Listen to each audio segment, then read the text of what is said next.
All right. How is everyone doing today? Already, every time I start, it's always a bad start.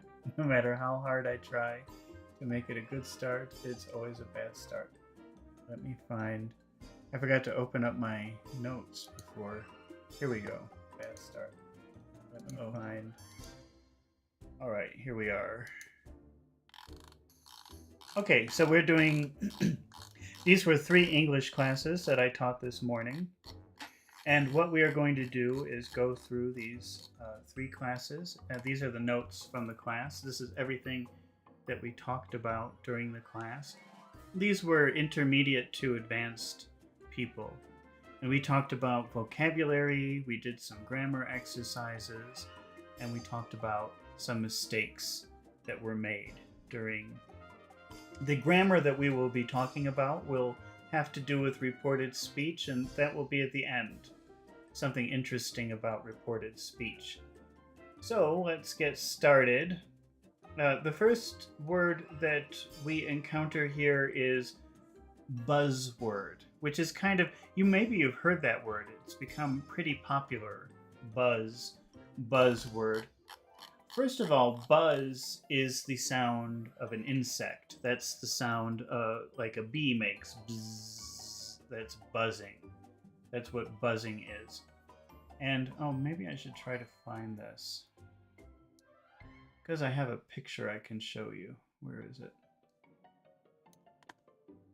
I just have to open up a folder here. It's a useful word, believe it or not. I'm telling you it's the sound of an insect, but actually it's used in a couple of interesting different ways that maybe will surprise you, or maybe not. Let me just find a picture that I have. Okay. This is from an exercise I do that uses the word buzz. It's so useful, I have an exercise reserved that, let's see, where is it? Buzz is also the sound of electricity.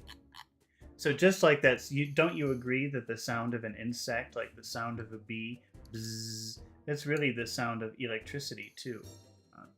And so, have you ever gone to a building where if you want to enter the building, you press a button and then someone says, "Who is it?" And you say, "It's me. Let me in." And then the person will press a button, bzz, and then you open the door. You even hear that sound. Or in older buildings, you hear that sound, bzz, that's buzzing.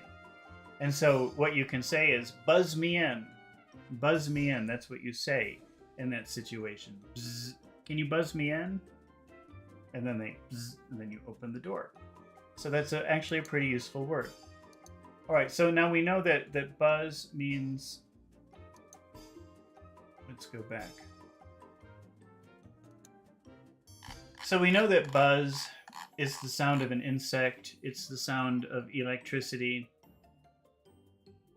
It's been used for maybe like the past 10 or 15 years to also mean gossip, people talking.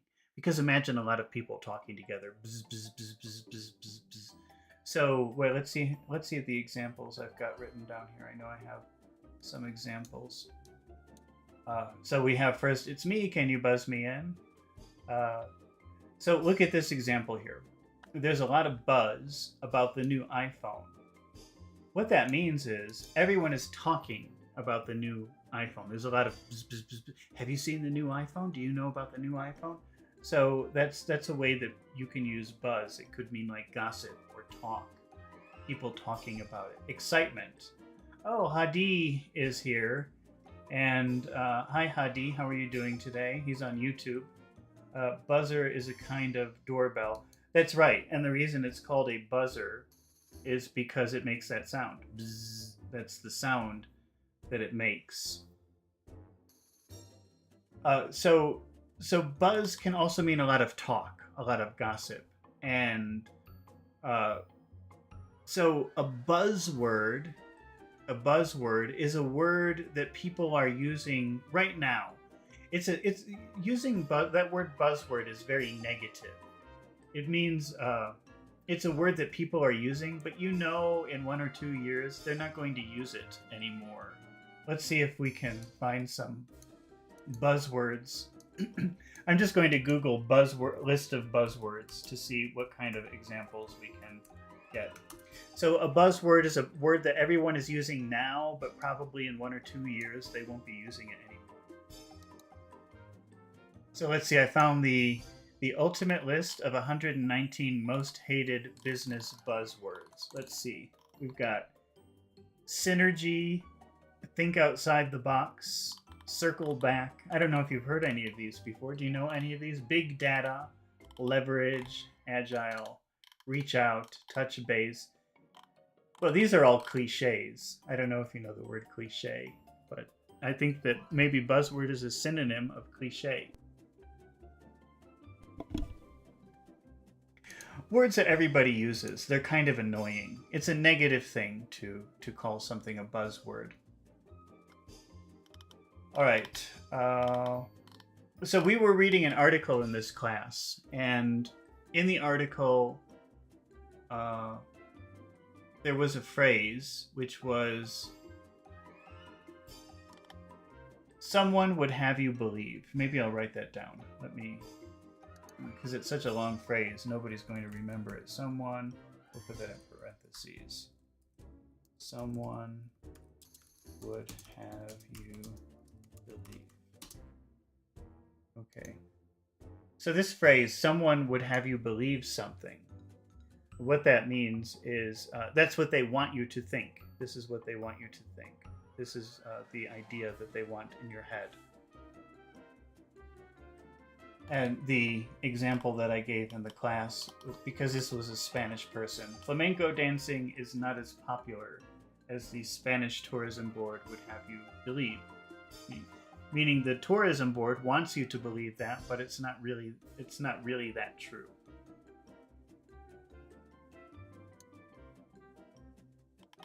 Okay, and then the next word that we have is pave.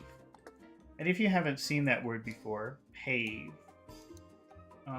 Paving, let's take a look at the word pavement.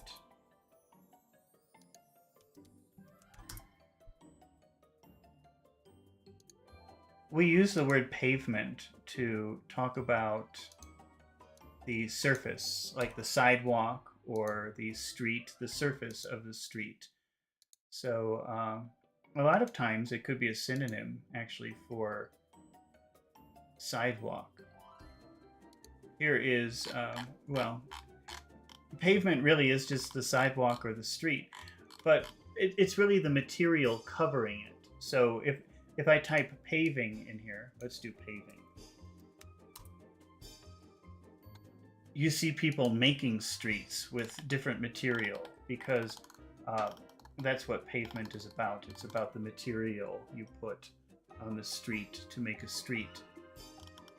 But let's type a phrase up here at the top. Let me put this up here.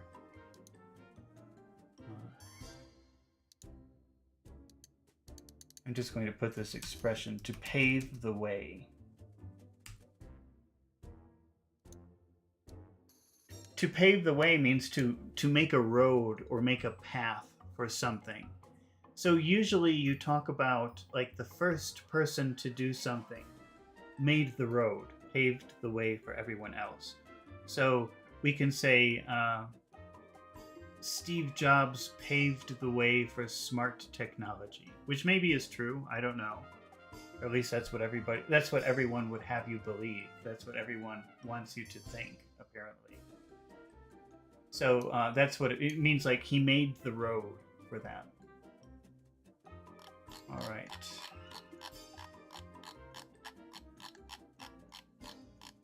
Now, the next thing, this is a problem that people who speak Spanish have very much. Because in Spanish, there's a word compromise, which means like a promise. But in English, the word compromise doesn't mean promise. It means an agreement, a type of agreement.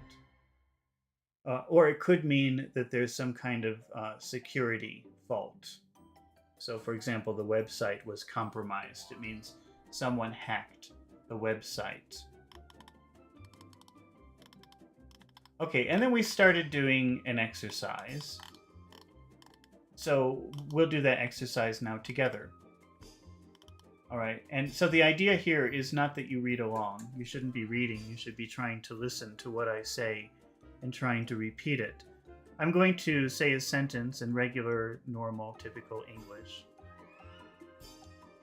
Don't read. It's on the screen right now, but try not to read it. Maybe I'll change the screen.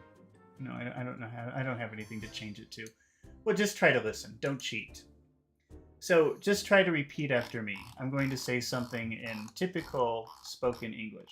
They take care of special requests quickly. They take care of special requests quickly.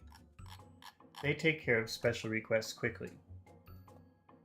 Can you say what I'm saying? Can you repeat what I'm saying? This is just normal, typical English. They take care of special requests quickly. They take care of special requests quickly. Okay, now you can look and see if you got it right. They take care of special requests quickly. Now, if I give you the time expression last year, how will you change the sentence? So this is in the past. How will you change this sentence? They took care of special requests. They took care of special requests quickly. They took care of special requests quickly. They took care of special requests quickly last year. Let's make a yes-no question with this sentence. Did they? Did they take? Did they take care of? Did they take care of special requests? Did they take care of special requests quickly last year? And how would you answer no? How would you say last year? No. No. No, they didn't. No, they didn't take care of. No, they didn't take care of special requests. No, they didn't take care of special requests quickly last month. But now let's add more information. Let's say, but next month, yes. And this is in the future. It's a promise. How do you make a promise in the future with next month? Use will to make a promise about the future. They will take care of. They will take care of special requests. They will take care of special requests quickly next month. They'll take care of. They'll take care of special requests. They'll take care of special requests quickly next month. Now let's try to say everything together. They didn't take care of special. They didn't take. I forgot the last year. Okay, they didn't take care of special requests quickly last year, but they'll take care of special requests quickly next month. Try to say that all in one sentence without stopping. They didn't take care of special requests quickly last year, but they took care of special requests quickly. They will take care of special requests quickly next month. Okay. Now this is our new sentence. Our new sentence is, they'll take care of special requests quickly next month. They'll take care of special requests quickly next month. How will you ask a yes/no question with that sentence? Will they? Will they take care of? Will they take care of special requests quickly? Will they take care of special requests quickly next month? Now let's do the same thing. Let's answer no, but several times in the past, yes. So first let's answer no. No, they. No, they will not. No, they won't. No, they won't take care of. No, they won't take care of special requests quickly. No, they won't take care of special requests quickly next month. No, they won't take care of special requests quickly next month. But, okay, now we have a problem because we want to say several times in the past they took care of special requests. Let's see, how did he answer?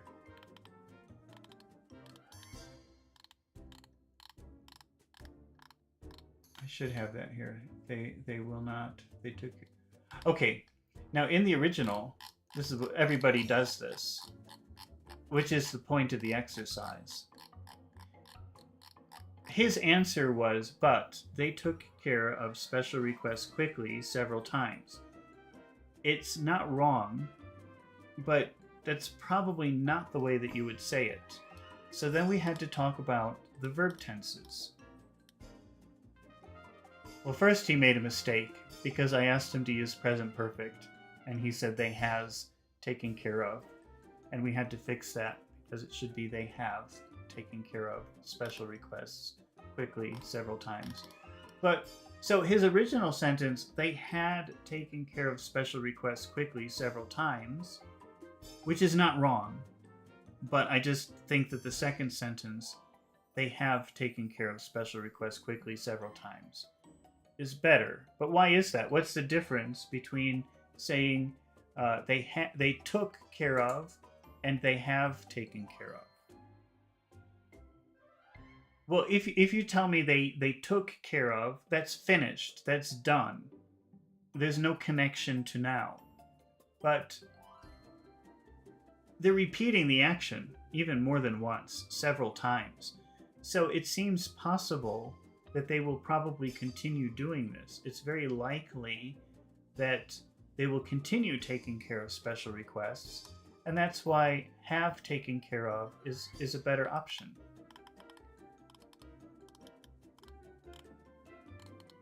What I like to do when I'm explaining this to people is I make a little diagram, sort of. I tried to make it visual.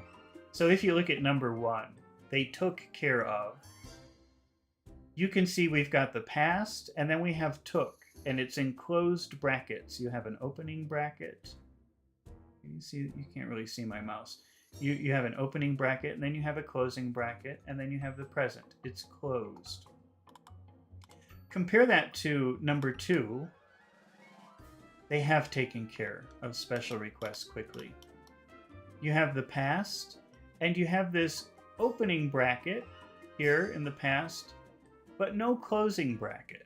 And that's the difference between the simple past and the present perfect.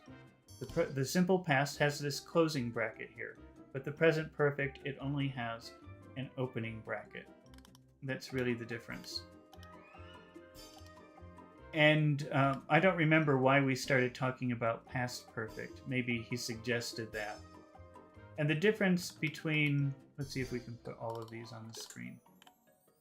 The difference between number 1, they took care of, because I'm in the way. Let me see if I can move. Number 3 is also closed. So number 1 is closed, and number 3 is closed. Can you see that? Number 1 has 2 brackets, an opening bracket and a closing bracket. And number 3 has an opening bracket and a closing bracket, but it is not connected to the present. See, the present is after the closing bracket.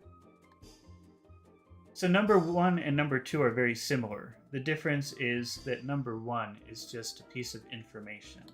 They took care of it. It happened one time, or maybe many times, but it happened and it's finished. It's just information. Number 3 is usually part of a story. First, they took care of the special requests, and then another thing happened. So probably, let me see if I can change this in real time.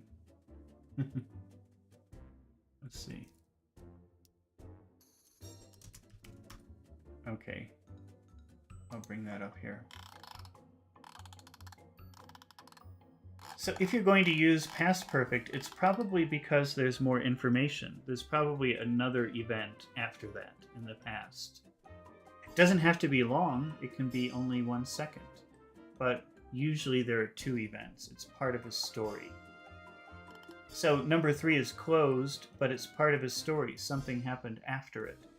And number 1, it's just a piece of information about the past. And number 2 started in the past, but it's probably open to continue. It's open to continue. All right, so the correct answer here, or the best answer, I should say, because all three of them could be correct in different situations, is they have taken care of special requests quickly several times.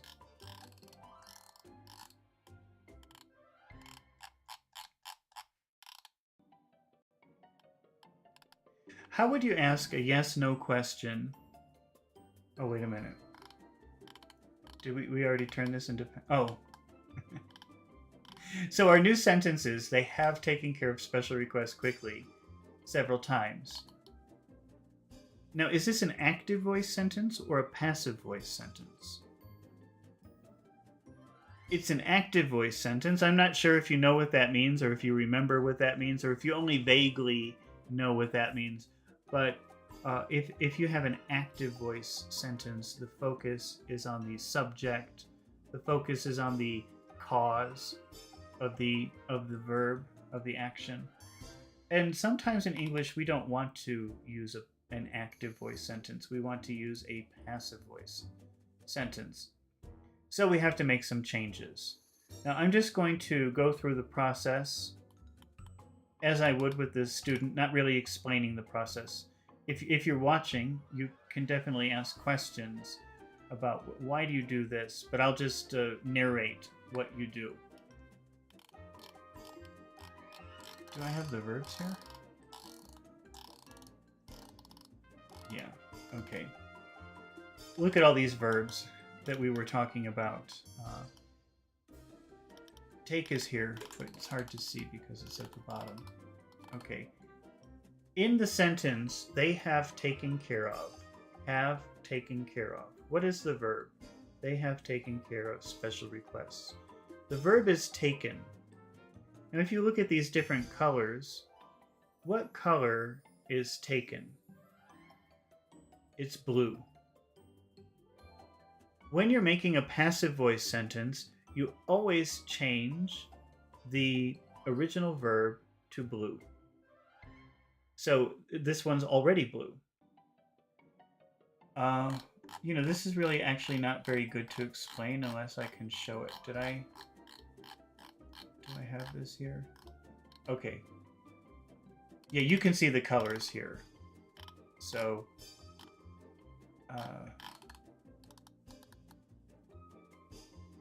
oh, I didn't make them different colors. Okay. Well, you always... I'm just going to explain this the regular way. It works very well with colors, but for some reason, I didn't change the colors when I was... These are actual things I was doing as we were doing the class. And usually I will change each word to a different color because I think it helps to understand what we're doing. But I'll explain it without colors since we don't have them. You always take the principal verb and you change it to the past participle, which is taken.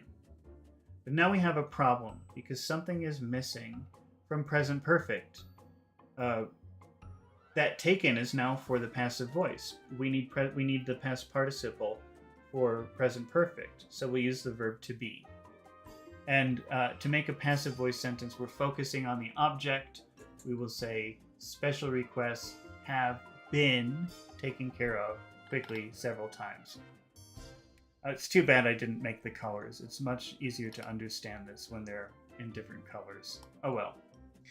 But let's just use that example. Just repeat after me. Special requests have been taken care of quickly several times. Make a how question with that sentence. How? How have? How have special requests? How have special requests been? How have special requests been taken care of? How have special requests been taken care of several times?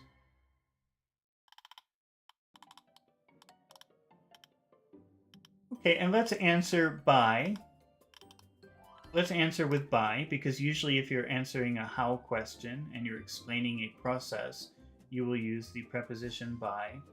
And if you want to use a verb, you have to use the ing form. By being eager to provide great service. Special requests have been taken care of several times by being eager to provide great service. The word eager means enthusiastic. So by being enthusiastic to provide great service. Now you might know that word already, but in this exercise I had to teach synonyms of certain words, and one of them was eager. So you can be eager to provide great service, or you can use the word keen, keen to provide great service. By being keen to provide great service. Special requests have been taken care of several times by being keen to provide great service. Okay, what goes on underneath this chart here? What are we doing? Okay, that was the end of that class. Obviously there was more in it. These are just the notes. Then I was doing another class with someone. He was more of an intermediate, intermediate guy. And we were reading an article. He was in South America. And we had the word seize, which means to take something, usually by force, taking something away from someone. They don't like it that you're taking it. So usually, unfortunately, that verb seize is used quite a bit with the government. Like the government seizes your house. The government seizes your car. The government seizes drugs. The government seizes money, because it means like take without your permission, to seize. So usually when you see that word, seize, it sounds pretty negative. But actually, it's used in this article that we were reading. Seize was used in a positive way because it's used as part of a phrase. Seize an opportunity. Like take an opportunity. It's my opportunity. When we first encountered this word, I said, "Oh, do you know this word seize?" And he said, "Yeah, that's like when you take an orange and you get juice." And I said, "Oh, no, that's squeeze." But to me, they sound very different. I don't think that we have to talk about the difference in the sound seize and squeeze, do we? Okay, let's keep going here. Is that all we had? I think I forgot to put more of him. That was just the beginning of the class. I'm missing the rest of the class, because this is actually the next class. All right, well, we'll just move on to the next class, I guess. Okay, I had to. Now I don't make these pairs. Okay, this came from a book. I had to teach this book. This was a long time ago. I made this exercise. And in this book, in this particular unit, it was saying these are some synonyms, but they're not just synonyms. One of the words sounds more formal than the other word. So we go through, or sometimes I think I added this neutral and emotional because I think that's true. That some of these words sound more emotional, and some of these words just sound neutral or boring. Sometimes it's about formality, and sometimes it's about feeling.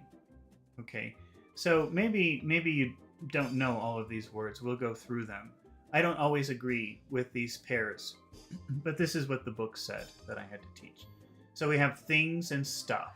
Both of those things mean the same thing. Prudent and careful. Then we have drinking and boozing. Now, booze is a funny word for alcohol. If English is not your first language and you say the word booze to a native speaker, they probably will laugh because it's not really typical that a non-native speaker knows that word, usually. It's unusual. And usually you talk about booze only when you're talking about alcohol for getting drunk. So if you say, "Let's go drink some booze," that sounds like let's go get drunk. Whereas if you say, "Let's go drink," that doesn't necessarily mean that you would get drunk. But when you use the word booze, it does. It does have that meaning. All right, we have advantages and pluses. fellow and guy. I think most of these you would know. Frequented and went to. So maybe you've never seen the verb or the word frequent used as a verb, but what that means is you go there often. You go to this place a lot. So there's a cafe that I frequent. That means there's a cafe that I go to all the time. That's what to frequent a place. Frequent as a verb means you go there all the time. You go there regularly. Okay, we have terrible and lousy. And let me show you a picture of a louse. Maybe you've never seen that word lousy before. It's actually a pretty common word. And as you can see from the chart, they are synonyms. But here's a picture of what a louse is. This is a louse. So it's like a flea. I don't know if you know these words. A flea or something like that. Bed bugs. Those are all louses. It's a type of parasite. So you can use that word lousy. That means really horrible. Really, really horrible. So I think, I don't know. I guess they're the same. Terrible, lousy. I don't know if one is stronger than the other. Okay, now the next word pair, think and reckon. This book was from the UK, and they do use the word reckon quite frequently in the UK to mean think. It's pretty common. I've heard a lot of people doing it. It is used in the United States, but only in a very small area. So if you're American and you say the word reckon, people will say, oh, you are from the South. You must be from someplace in the South if you're using that word, because it's not very common all throughout the United States. It just means think. It's another word for think. Another word pair from that book was annoyed and mad, which is funny because in the UK, mad usually means crazy, and in North America, mad usually means angry, but this book from the UK is putting annoyed and mad together. But yeah, so they're synonyms. You can use either one. And finally, the last word is man and bloke. Okay, bloke is exclusively UK. I don't think they use that anywhere else. So just in England, you probably would hear that word, bloke. And I don't really, I feel uncomfortable using it because it's just not a word that I ever use. But it means man or guy or fella. But outside of the UK, it's kind of a strange thing to use. Okay, now in this exercise, we were just changing one word for another word. But also we were practicing something interesting about reported speech. Okay, so if I give you a sentence, if I say, I have a lot of, well, let me see. Is this the start of the exercise, or?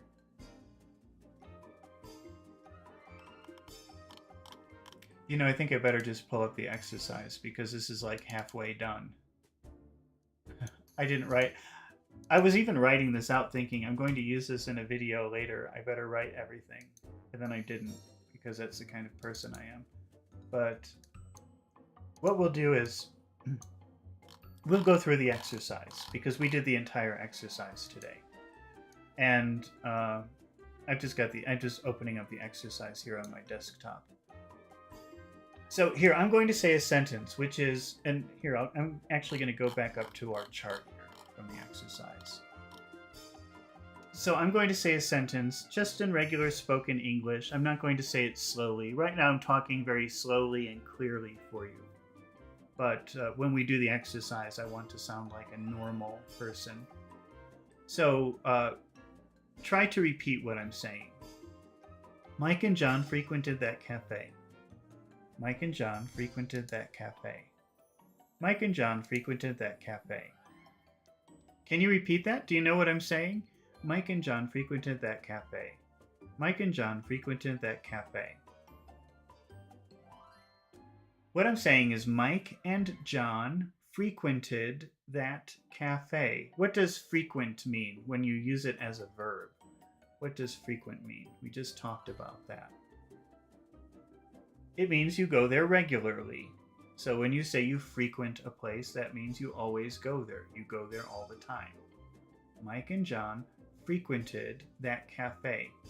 Now, according to the chart, is that a formal thing to say or an informal thing to say? Mike and John frequented that cafe.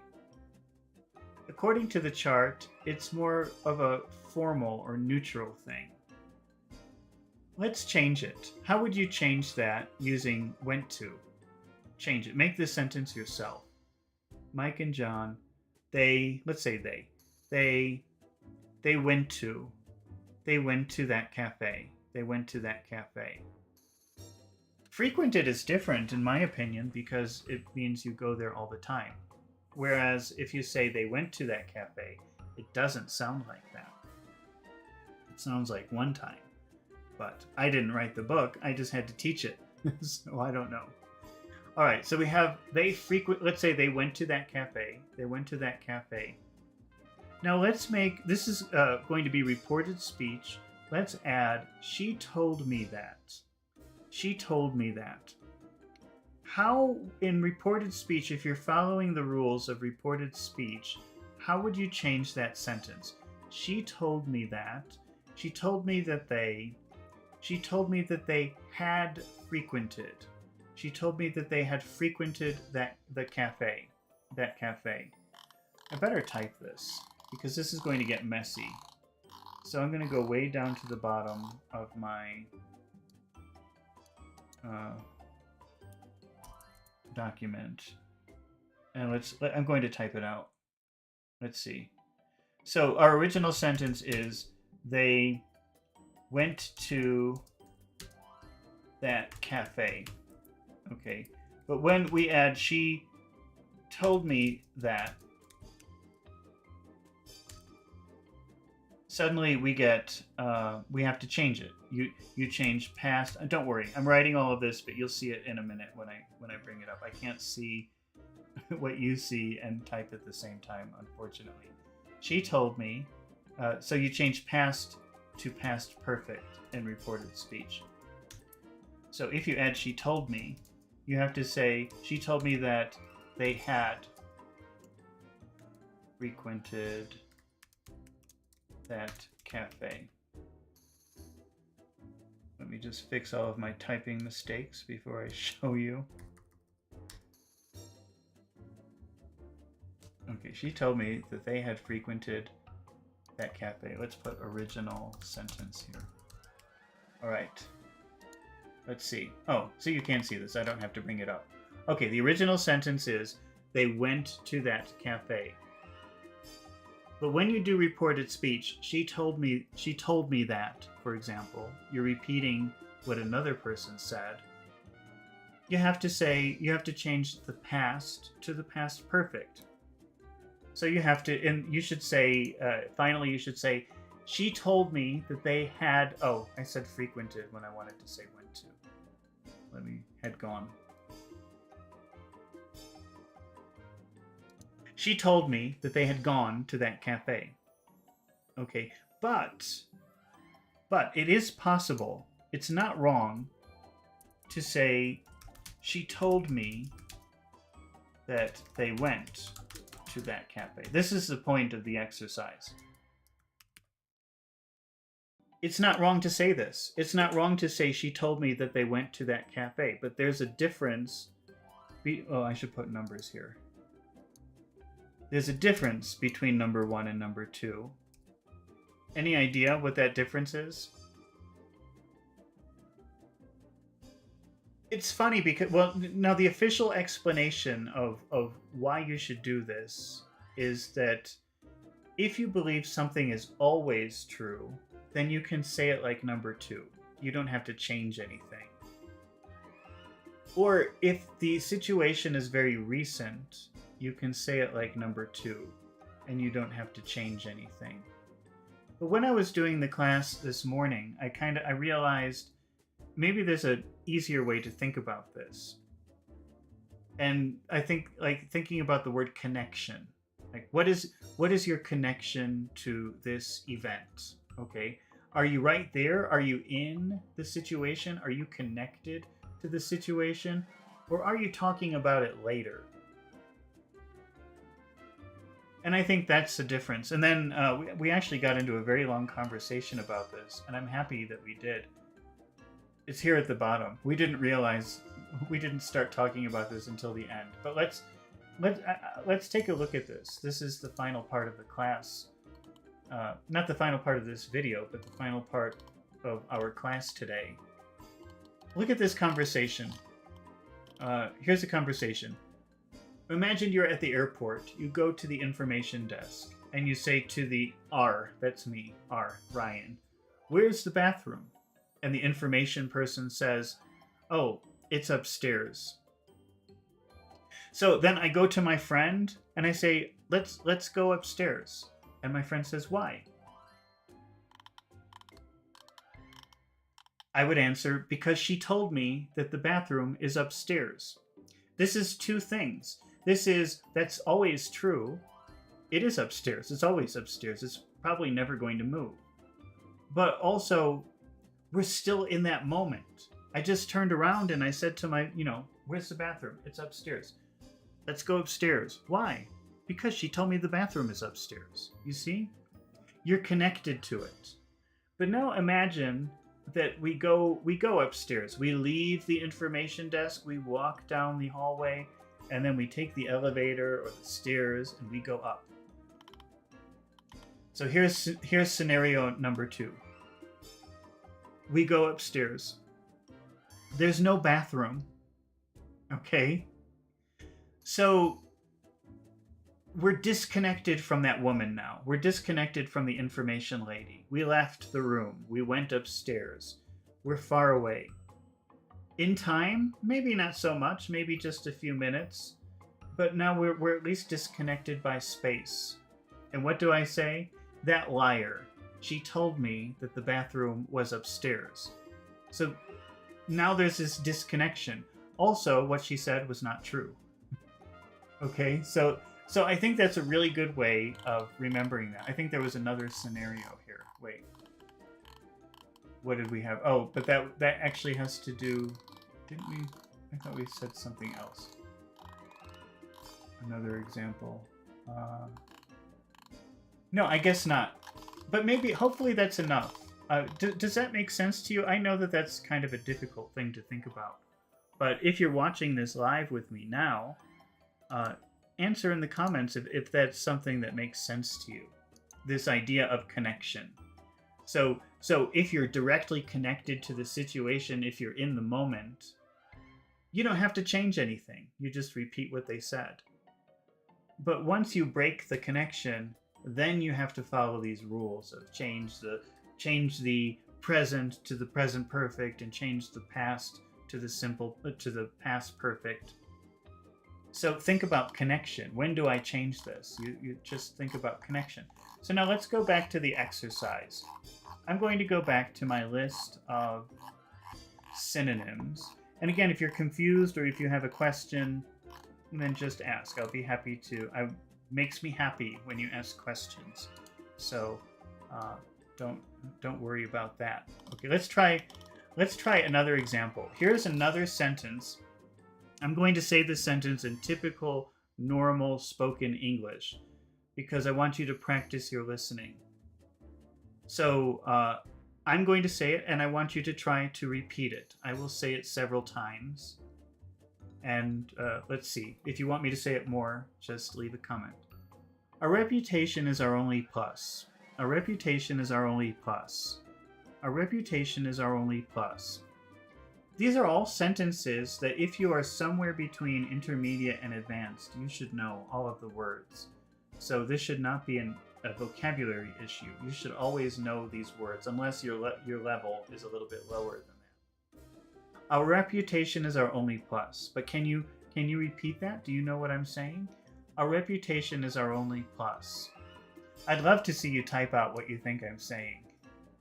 But I think there's a delay, so even if somebody did do that, I probably wouldn't see it before I moved on. Now, I'll just type it out now. Okay, so I've given you your opportunity to try and repeat. Our reputation is our only plus. I'm going to write it now. Our reputation reputation is our only plus. Oh no, it's too low. Let me see if I can raise this up.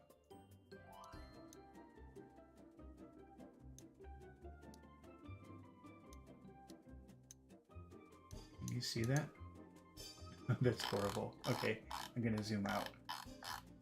Try to move this up somehow. Oh, there we go. Our reputation is our only plus. That's what I was saying. Our reputation is our only plus. Now, let's go back up to our list of synonyms. And can you find another way of saying plus? What is the synonym for plus according to this chart? It's advantages. So you can talk about pluses, which is a very casual way of talking. That's a very informal way of talking. Or you could say advantages, which sounds a little bit fancier. So let's change that sentence. Our reputation is our only advantage. Our reputation is our only advantage. Our reputation is our only advantage. Okay, and now let's change this to reported speech. First, we'll start with your typical reported speech. Okay, so I'm just going to add an extra part here. Let's see, go back down here to the bottom. Here's our reported phrase. We'll say, they stated that. They stated that. So they stated, that's like saying they said. Similar. They stated, they said. Means the same thing, almost. How will you put these things together in a typical reported speech way? You change present to simple past. Simple present to simple past. So how would you say that? They stated that our reputation was our only plus. They stated that our reputation was our only plus. I'm just going to write that out. They stated that our reputation was our only plus. Okay. This is actually not a good sentence because remember the rules for reported speech. If something is always true, then you should not change the verb tense. But I think it's really helpful to think about this connection idea. You're still connected to your reputation, or they should be still connected to the reputation. That connection is not broken, so don't change the verb tense. It would be better to use the connected verb tense, which means don't change anything. Keep it like this. They stated that our reputation is our only, let's say advantage. We have to use the synonym, advantage. Okay. So you see, I better write that. I'm going to write, this is disconnected. Disconnected. It sounds like it's not true anymore. And this is connected. We're still connected to our reputations. It's still true. That's why I think it's really helpful to think of this idea of connection when thinking about reported speech. Are you connected to it or are you not connected to it? Let's try another example. So again, I'm going to say a sentence in just normal, typical English. You should know all of the words, and I want you to try to repeat it. Try to understand all of the words I'm saying. Here's the sentence. Some fellow complained about the service. Some fellow complained about the service. Some fellow complained about the service. Some fellow complained about the service. Can you repeat that? Are you repeating it? I hope you're repeating it. I hope you're trying. This is really a great way. If your listening is not very good, this is a really good way to improve your listening comprehension. I've had classes where they've done like independent tests. Like I used to work for a company, and they sent in like an independent tester to see if I was doing a good job. And always my classes, I used to do this exercise with them. Always in my classes, they always were much higher level of listening than their grammar or their vocabulary. I was very proud of that, and I think this is the reason. It's very helpful. And Vongok, I don't know if that's the correct pronunciation. I hope so. Vongok says, some fellow...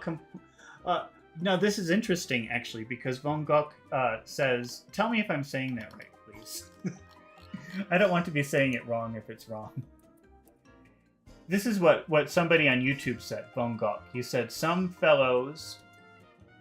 Let's look at this, actually. Some fellows complain about the service. Okay. And this is almost right. I'm very happy that it's so close, but there are a couple of problems with this. I'm going to say this is what Von Gogh wrote, okay? But I'm going to say it again and see if you can identify any issues. There are two issues here, two issues.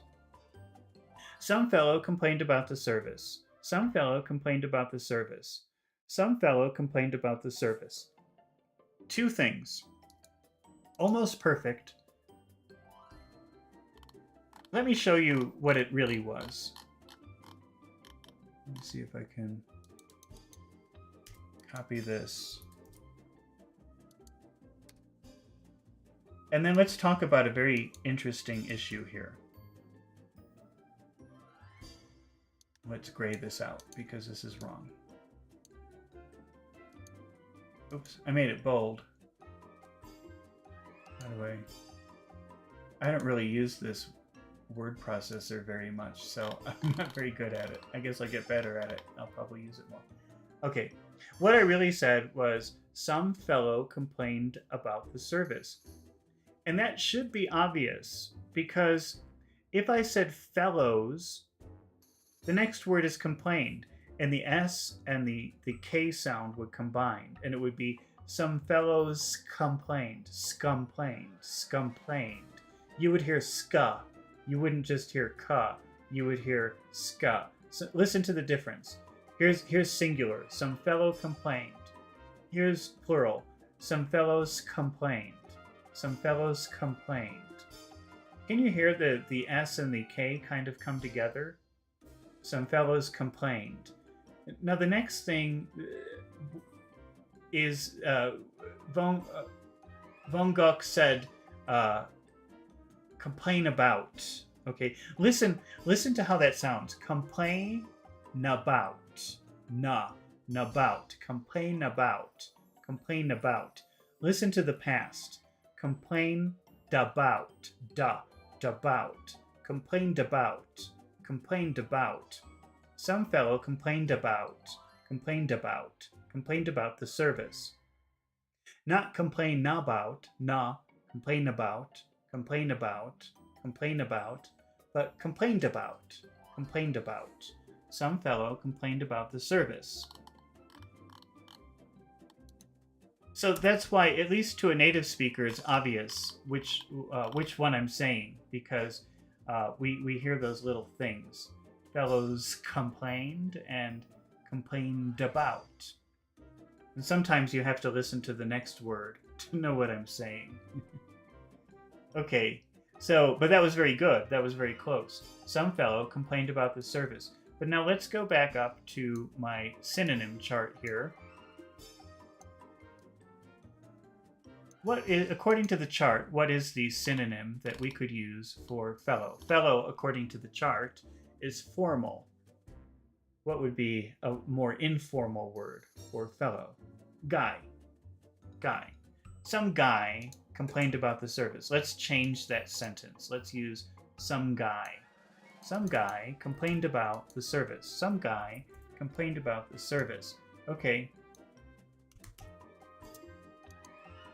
Now let's change it to reported speech. First, let's follow the typical rules, okay? Let's do the disconnected reported speech. Let's call it disconnected, and then we'll do connected. So let's say he sent me an email saying, okay, and then we'll use, how will you put these two together in the disconnected way? No connection to now. Because this is in the simple past, complained, let's say had complained. You change the past to past perfect when you're doing reported speech. Had complained. Okay. But now let's do the connected one. He sent me an email saying that some guy complained about the service. You don't change anything. What do I mean by connected and disconnected? Well, if you look at the rules for reported speech, they say, let me see if I can get this. It's hard to see. When you look at the rules for reported speech, they say, well, normally you have to change the verb. You change the past to past perfect in reported speech.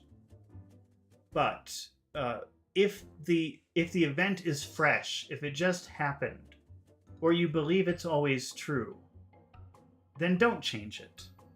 Keep it the same, like the second one. So when you say he sent me an email saying that some guy had complained about the service without changing it, it sounds like we're still in the moment. We're still experiencing it. We still have a connection to it. An emotional connection, a time connection, a space connection. But when you say it the neutral way, he sent me an email saying some guy had complained about the sentence in the past perfect, you're disconnected from it. It happened far away from you. Maybe in space, maybe in time, maybe you don't care. Some guy complained about the service. So that's the difference, connection and disconnection. Let's take a look at another example. I'm going to start a new page here. Let's see. Oh, wait a minute. Uh-oh.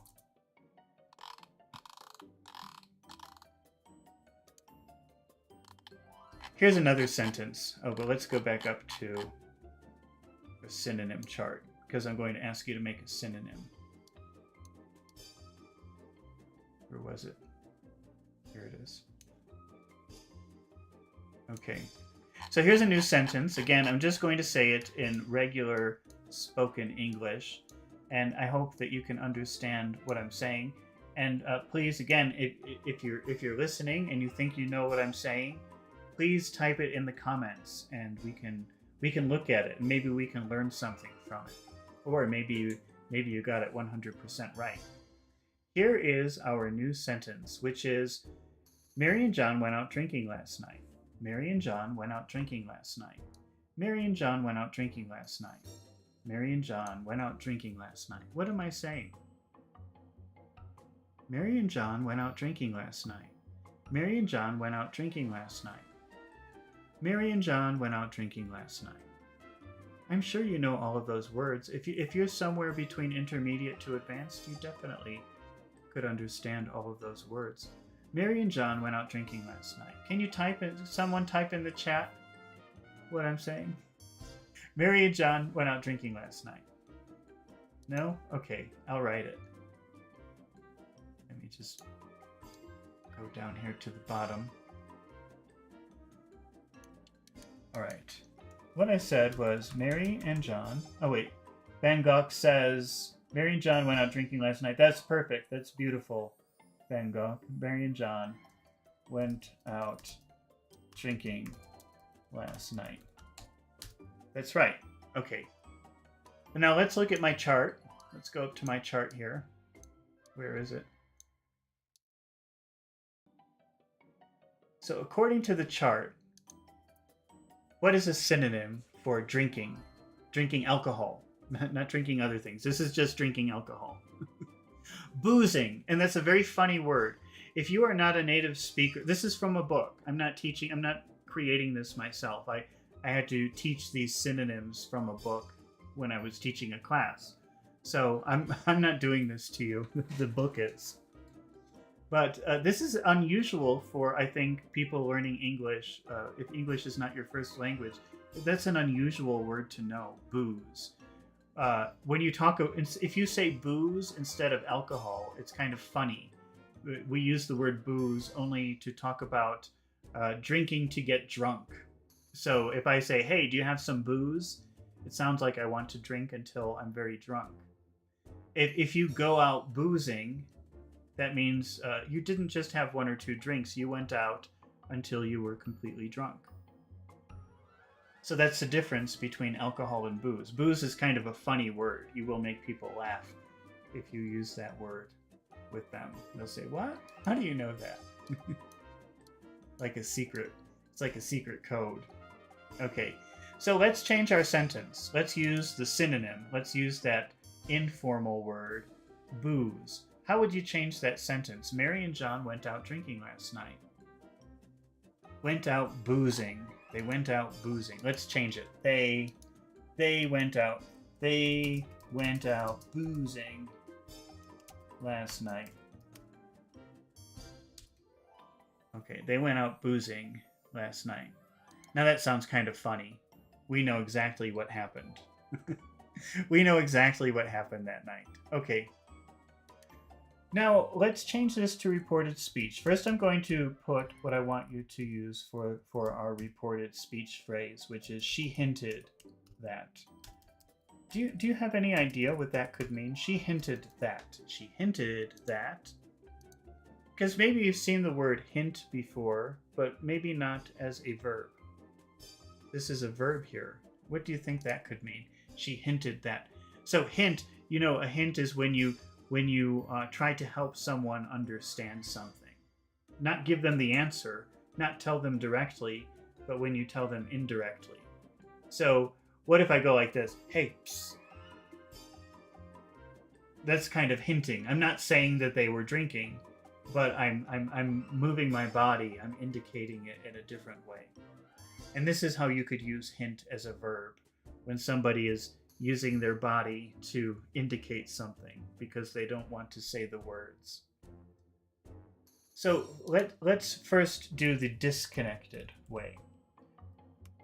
If you're looking in a book, or if you're learning reported speech from a book, how would they tell you usually the typical way to change this to reported speech? She hinted that. This is the past. They went out. You change the past to past perfect. They had gone. They had gone out. Boozing last night. Okay, that's disconnected. Well, again, I'll remind you what that means in a minute. And then we'll do connected. What is the connected way? You don't change anything. She hinted that they went out boozing last night. What's the difference? I'm just going to keep repeating this because, again, if you're taking a test, like if you're taking a TOEFL test or an IELTS test or something, you have to know this, so it's good for me to repeat it a million times. But also, it's just good for memorization. So the first one, the disconnected one, that's what you normally do with reported speech. You change the past to past perfect. It's kind of neutral. But it's disconnected. There's no relationship between you and the event. When you say it like number 2, connected, you are in the experience. So this is while it's happening. Well, the official explanation, if you look in a grammar book, it would be, well, you do the connected one, you do when something is very recent, when it's recently happening, or it's always true. So, but what I mean by connected is if you're experiencing it in the moment, then you can say she hinted that they went out boozing last night. But if you're saying it many hours later, you probably would say number 2. You have no connection to the situation. She hinted that they had gone out boozing last night. I forgot they. All right, let's try another example. Here is a new sentence. I'm just going to say this in regular spoken English. Hopefully you can understand it. You should know all of the words if you are somewhere between intermediate and advanced. Here's our new sentence. Mary needs to be careful with her investments. Mary needs to be careful with her investments. Mary needs to be careful with her investments. Mary needs to be careful with her investments. Can you repeat that? Do you know what I'm saying? You should know it. If you're somewhere between advanced and intermediate, you should know everything I'm saying. You should know all of those words. Mary needs to be careful with her investments. Mary needs to be careful with her investments. Mary needs to be careful with her investments. Von Gogh, are you going to tell me? Do you have any idea this time? Mary needs to be careful with her investments. Let's see. Mary needs to be careful with... Oh, okay. Almost. Almost perfect. Von Gogh, this is what Von Gogh writes. Mary needs to be careful with the investments. That's not exactly what I said. It's very close, though. I'm going to write what I said, and let's compare. Let's see if we can understand why you didn't hear that the way that I said it. Because what I said is with her. Now, recently, I've been doing some things about pronunciation. So, let's do this. I just want to prove a point, and then we'll move on. Because actually, I don't know where this is going, but we'll see. Let's compare these two words for a minute. Okay, you see these two words that I have? I've got number 1 and number 2 here. I've got the and there. And one way that you could really improve your listening and your pronunciation is to pay very close attention to the vowel sounds. And specifically, the duration of the vowel sounds. Is it a very short sound or is it a very long sound? Okay, so if I say number 1, the, what do you think about that sound? Is that a very long sound or is that a very short sound? The. Oh, that's really short. That's super short. Okay. But now listen to number 2. And this becomes really important because in some types of English, in Australia, in the UK, they don't pronounce the R's, the final R, at the end of a word. So the vowel sound becomes extremely important in that situation because how can you tell the difference between the and there? That's a very different sound. There. It's like 3 or 4 sounds. There. There. Number 1 is the. Number 2 is there. They're longer, but they're also different sounds. They're very different sounds. The. There. Imagine number 2 with no R. There. There. There. And that's how you would hear it in the UK, maybe. There. Which is different from the. Okay, so sometimes the vowel sound can be very helpful in understanding the type of word that somebody is saying. Because a lot of words sound the same unless if the vowel sounds sound the same. Okay, but now in spoken English, I'm just going to go back to our example here. In spoken English, the word her, it's a very common word, happens very frequently, and H is not a very strong sound in English. In some types of English, people don't pronounce H's, ever. So that word her becomes part of the word in front of it. So in conversation, people will say with her, with her, with her, with her, with her. Oh, well, everything I said about vowels doesn't matter because I guess it sounds the same. I told you I didn't know where this was going, but I guess it does. Wither. Well, in North America, it sounds different. Wither, wither, with the. Well, no, you know what? There's a stop. The difference is there's a stop because when you say, if you say with the, I think we just naturally stop because we have with. There are two different sounds there, actually. Okay, let's do this. We're going back to the drawing board here. Forget about my vowel sounds. Although that's very important, extremely important. And if you pay attention to it. Wait, let me think. I'll just put, let's see. Oh, okay, we'll put these two words. We'll put kiss and kid. All right, you see these two words? Kiss and kid. The final sound, if we look at word number one, kiss, kiss, there's a lot of air coming out. Kiss. That's how it ends. Kiss. If you say number two, kid, there's no air. Your tongue actually will prevent the air from coming out. Kid. The tongue actually stops the air from coming out. So they're very different in that way. Kiss and kid. Okay, now,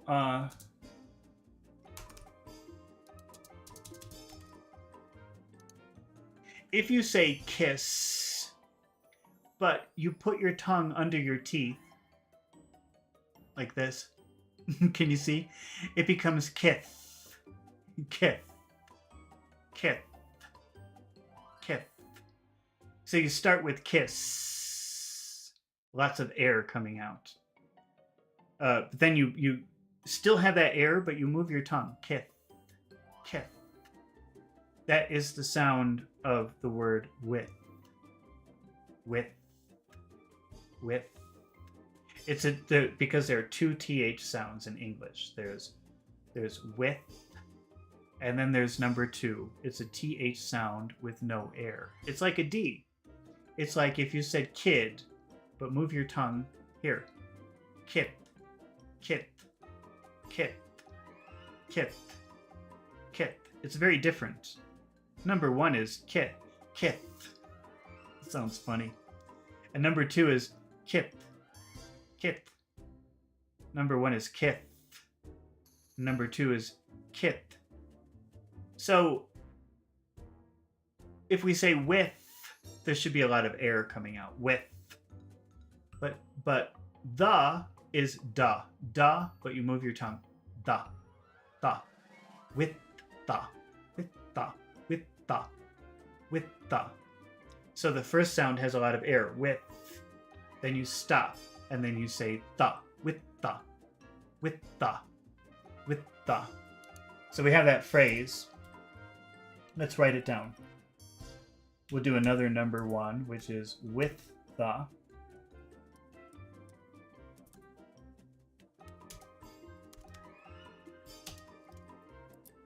And then let's do with her. So we can hear the difference. All right. So there's going to be a lot of sound in number one. With the. With the. With the. With the. With the. There's like a stop. There's even a stop in the middle. With the. With the. But number two, let me say number two. Wither. Wither. Wither. Wither. Wither. Or if you're somewhere where they don't pronounce R's, witha. Witha. Witha. Witha. Witha. So number one is witha. Witha. And number two is witha. Witha. Or the way I would say it, wither. Wither. Wither. That's really the big difference. Okay. So what I said, my sentence was, Mary needs to be careful with her investments. Let me say number one. I'm going to say the first one. So this is with the. Mary needs to be careful with the investments. Oh, there's another big clue here. Because I don't know if you're finding all this helpful. You might think, gosh, all I did was try to repeat the sentence and you're going on for 10 minutes about pronunciation. But I think it's helpful. These are things that can be very helpful for you. So I'm going to do it. And if you want to complain, go ahead and complain in the comments. Okay. I'm going to say 2 words. Oh, I should put numbers on these.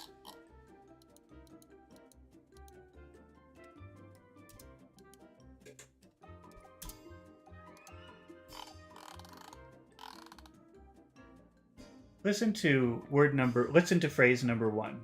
The investments, the investments, the investments. Listen to number 2. The car, the car, the car. Do they sound different? Does the word the sound different to you in those? Number 1, the investments, the investments. Number 2, the car, the car, the car.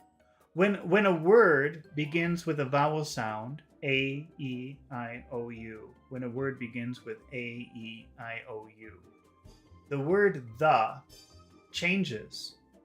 It becomes the investments, the investments, the car, the car, the car. So if I had said with, let's see, let's put these. So we've got with her investments compared with the investments.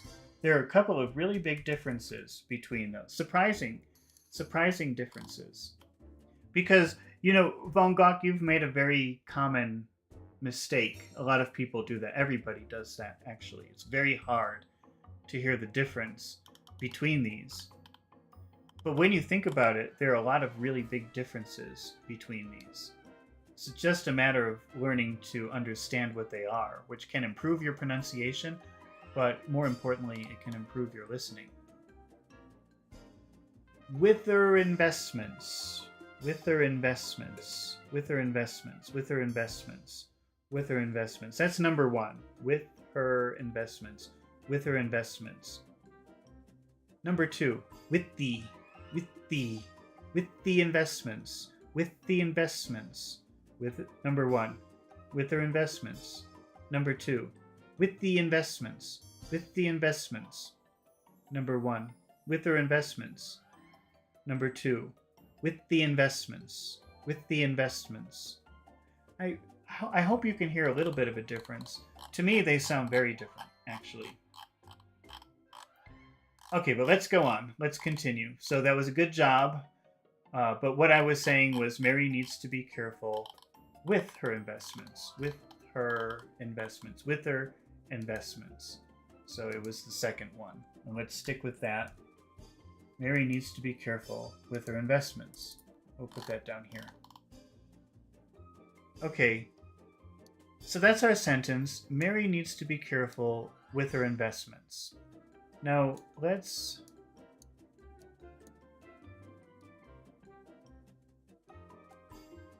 take a look at my list of synonyms.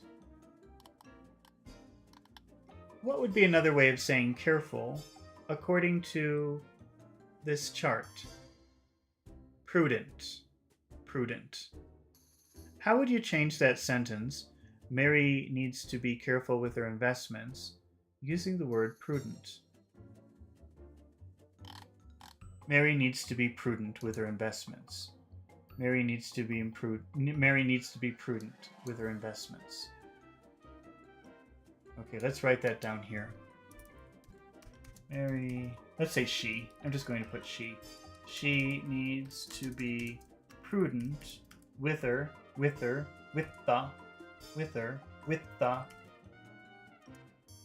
investments. Mary needs to be prudent with her investments. She needs to be prudent with her investments. Now let's change that to a reported speech situation. Let's add, he told me that. He told me that. Okay, so first we'll do disconnected. So that's the way that if you're looking in a grammar book, especially a more basic one, it will tell you to change it in this way. If you follow those rules, she needs to be prudent with her investments. Because needs is in the simple present, we'll have to change it to the past. So we'll say, he told me that she needed to be prudent with her investments. Okay, not with the, but with her. I'm writing it like one word now. Okay. He told me that she needed to be prudent with her investments. Okay. So it's disconnected because it sounds far away. It sounds like she told you and now you're telling me, and that space is far away. Or that she doesn't have that problem anymore. She's not connected to it either. Okay, but how would you say it in a connected way? How would you say it to make connections? Like, it just... This incident just happened. He just told me. Or she's still in this process. She's still connected. Don't change anything. Just repeat what they said. He told me that she needs to be... She's still connected to that situation. She needs to be prudent with her investments.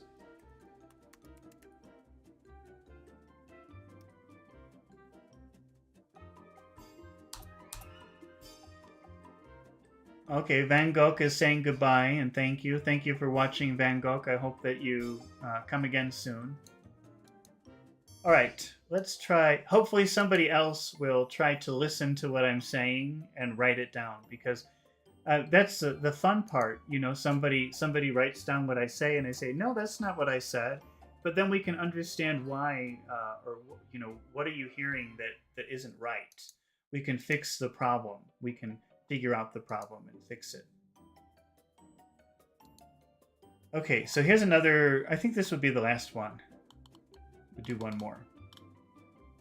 So here's a new sentence. So somebody please try to write down. Try to repeat what I'm saying in the chat. The service at the restaurant has been lousy. The service at the restaurant has been lousy. The service at the restaurant has been lousy. The service at the restaurant has been lousy. You should know all those words. Maybe not lousy, but that's on our list. We already talked about it. The service at the restaurant has been lousy. The service at the restaurant has been lousy. Okay, I'm just going to write what I said. The service at the restaurant has been lousy. Okay. Now, do you remember that word lousy? Or maybe you weren't here when we were talking about it. Let's go back to our vocabulary chart. Where is it? Where did it go? There it is. So what is a synonym for lousy? Terrible. Terrible. So let's change the sentence. The service at the restaurant has been terrible. The service at the restaurant has been terrible. The service at the restaurant has been terrible. Okay.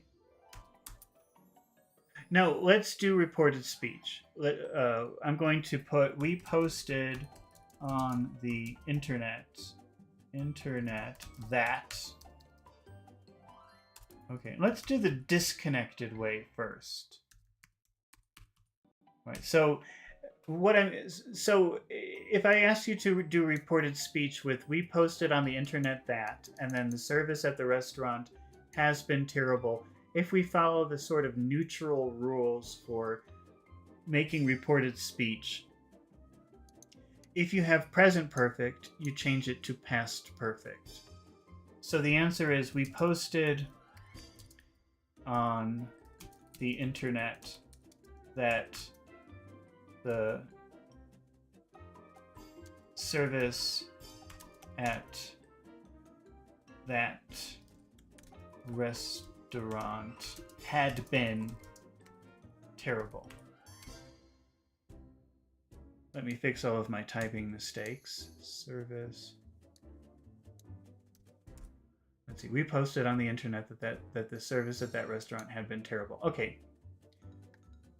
But you could say it in another way. You could say it in a connected way, meaning it puts you more in the experience of the horrible service. Maybe we just posted it, or maybe we believe it's still true, or maybe we're somehow still connected with this experience. Then don't change anything. We can say we posted on the internet that the service at that restaurant has been terrible. So you can do it either way.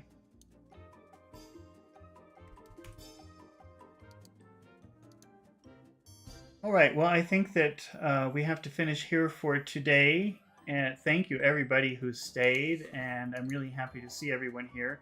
And I hope to see you again for my next class. Later on today, I will be reading a chapter from a book, and we will be talking about the vocabulary and the phrases from the book. And we'll be doing a video about that maybe in a couple of hours. So if you're free, come back and watch again and ask questions and make comments just like now. Okay? I'll see you later. Goodbye.